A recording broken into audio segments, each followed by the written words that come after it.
सगळ्यांचं माझ्या यूट्यूब चॅनलमध्ये मनापासून स्वागत. सध्या थंडीचे दिवस चालू आहेत आणि वाटाण्याचाही सीझन चालू आहे. वाटाण्याची भाजी किंवा वाटाण्याच्या वेगवेगळ्या रेसिपी आपण ह्या दिवसामध्ये बनवतो, कारण वाटाणा मुबलक असतो. तर आज म्हणलं चला वाटाण्यापासून काहीतरी वेगळं बनवूया. त्यासाठी ना मी हे वाटाणे घेतलेले आहेत. आता थोडे थोडे करून मी हे ना सगळे वाटाणे बारीक करून घेणार आहेत.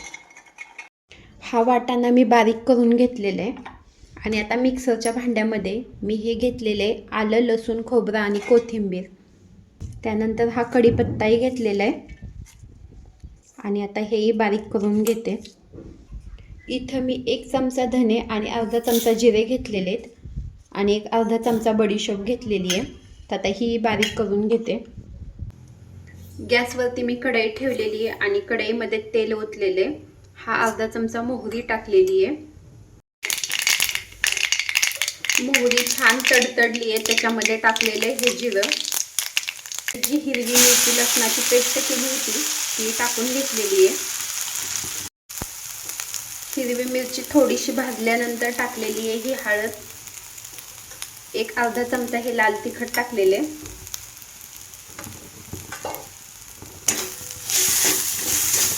आणि हा जो वाटाणा मी बारीक करून घेतलेला आहे तो आता टाकून घेते.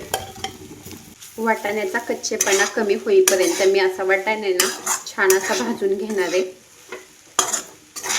थंडीचे दिवस आहे म्हणजे तीळ तर पाहिजेच.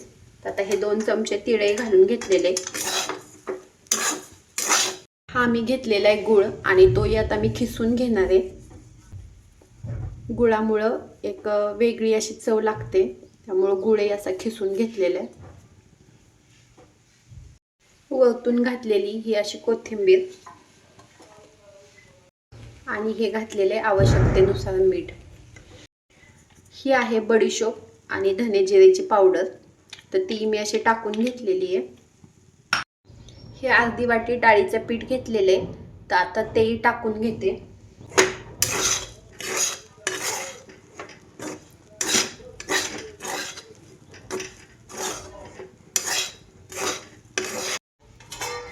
आणि छोट्या गॅसवर आता हे शिजू देणार आहे. माझ्याकडे हे बीट आहेत, तर बीटाची आता पहिल्यांदा साल काढून घेते. हे 3 बीट मी कट करून घेतलेले आणि आता मी ह्याची पेस्ट बनवणार आहे.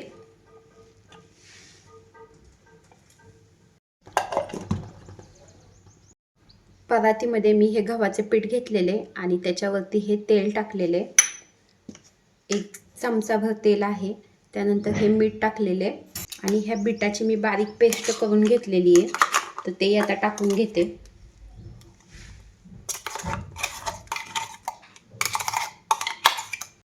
हे पीठ मी घट्ट असं मळून घेणार आहे.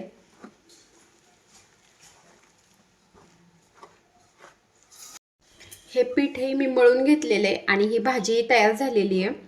मी हे पिठाचे आणि वाटाण्याच्या भाजीचे असे गोळे करून घेतलेले.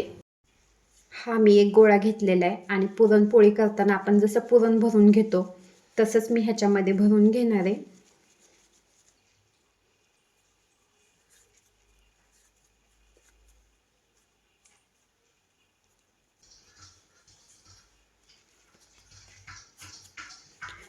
असं हाताने पसरवून म्हणजे असं हाताने करून घेतलं ते चालते किंवा मग थोडंसं लाटून घेतलं ते चालते. तर आता मी ना थोडंसं लाटून घेणार आहे.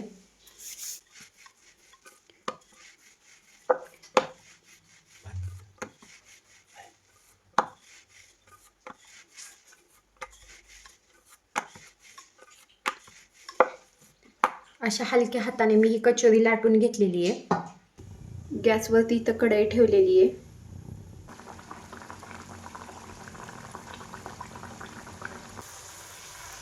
कचोरी बघा मस्त कशी टम्म फुगलेली आहे.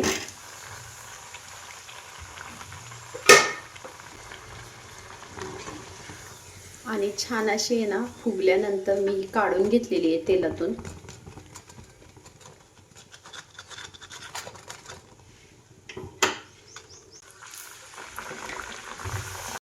कचोरी मी ह्या सगळ्या तळून घेतलेल्या आहेत आणि छान खुसखुशीत अशा कचोरी तयार झालेल्या आहेत.